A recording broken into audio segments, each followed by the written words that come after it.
तो आज हम जानेंगे भगवान शिव के उस पहले भैरव रूप के बारे में जिन्हें ज्ञान की अग्नि कहा जाता है। नाम है असितांग भैरव। सोचिए, एक ऐसा दौर जब ज्ञान तो था पर बस शब्दों में, और उसका जो असली मतलब था, जो सच था, वो अहंकार में कहीं खो गया था।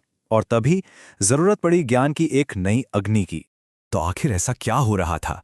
चलिए उस दौर के अंधेरे में थोड़ा झांक कर देखते हैं कि क्यों ज्ञान का उजाला फीका पड़ने लगा था और क्यों इस शक्तिशाली रूप को आना ही पड़ा। जरा सोचकर देखिए, एक ऐसा जमाना जो आज के इंफॉर्मेशन एज से बहुत अलग नहीं था। चारों तरफ विद्वान थे, शास्त्र थे, लेकिन सत्य का जो एहसास होता है ना, वो गायब था। ज्ञान बस एक इंफॉर्मेशन बनकर रह गया था, शब्दों का ढेर। और इससे विनम्रता नहीं, बल्कि एक अजीब सा अहंकार, एक कंफ्यूजन पैदा हो रहा था। अंदर एक ऐसा अंधेरा जहां अनुभव के लिए कोई जगह ही नहीं बची थी।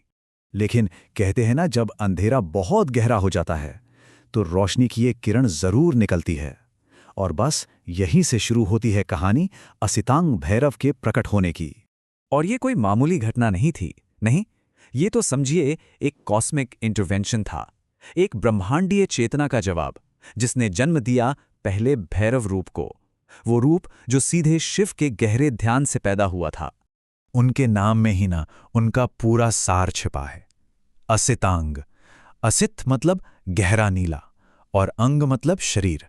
तो एक ऐसा रूप जो बाहर से तो नीले आसमान की तरह शांत है, पर अंदर एक धधकती हुई आग, एक जबरदस्त तीव्रता। क्या कमाल का संतुलन है।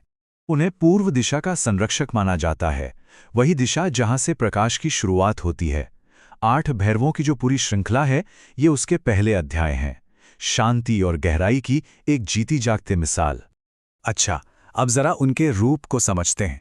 पहली नजर में शायद लगे कि ये कोई भयानक स्वरूप होगा, पर ऐसा है नहीं। उनका रूप तो असल में उन औजारों से भरा है जो हमारी चेतना को जगाने के लिए हैं। देखिए, उनका वाहन है हंस, जो हमें विवेक सिखाता है। जैसे हंस दूध और पानी अलग कर देता है, वैसे ही सही और गलत में फर्क करना। और उनके हाथों में जो त्रिशूल और पाश हैं, वो सिर्फ हथियार नहीं हैं, वो तो स्पिरिचुअल टूल्स हैं, अज्ञान को मिटाने के लिए, मन के बंधनों को तोड़ने के लिए। और यही उनकी मौजूदगी का सबसे बड़ा संदेश है कि सच्चा ज्ञान सिर्फ जानकारी इकट्ठा करना नहीं है। सच्चा ज्ञान तो अनुभव है, उसे जीना पड़ता है। चलिए इसी बात को एक कहानी से समझते हैं। एक बहुत ही दिलचस्प कथा है जो बताती है कि सिर्फ इंफॉर्मेशन वाले ज्ञान और उस सच्चे ज्ञान में क्या फर्क है जो हमारे अहंकार को पिघला देता है। तो कहानी है एक महान ऋषि की। ज्ञानी तो बहुत थे, बहुत ज्यादा, लेकिन मुश्किल ये थी कि उस ज्ञान ने उन्हें विनम्र नहीं बल्कि अहंकारी बना दिया था। उन्हें लगता था कि उनसे ज्यादा ज्ञानी तो कोई है ही नहीं। और बस जब उनका ये अहंकार अपने चरम पर था, तभी उनके ध्यान में एक दिव्य घटना हुई। उनके सामने एक गहरा नीला प्रकाश प्रकट हुआ।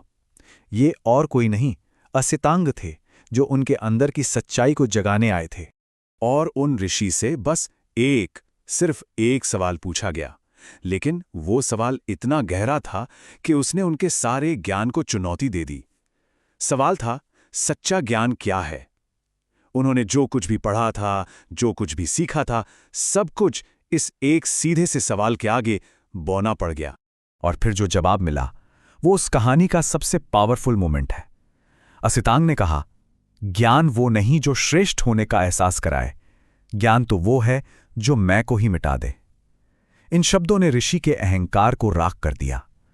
उन्हें पहली बार समझ आया कि असली ज्ञान खुद को बड़ा बनाने के लिए नहीं, बल्कि खुद को मिटाने के लिए होता है। ये कहानी भले ही पुरानी हो, पर इसकी सीख आज भी उतनी ही रेलेवेंट है।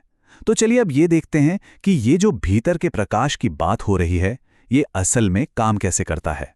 योग और तंत्र में असितांग भैरव को आज्ञा चक्र से जोड़ा जाता है, यानी हमारी तीसरी आंख, चेतना का वो केंद्र जो हमें इन आंखों के पार देखने की ताकत देता है।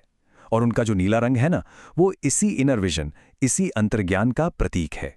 तो असितांग को कब याद किया जाए?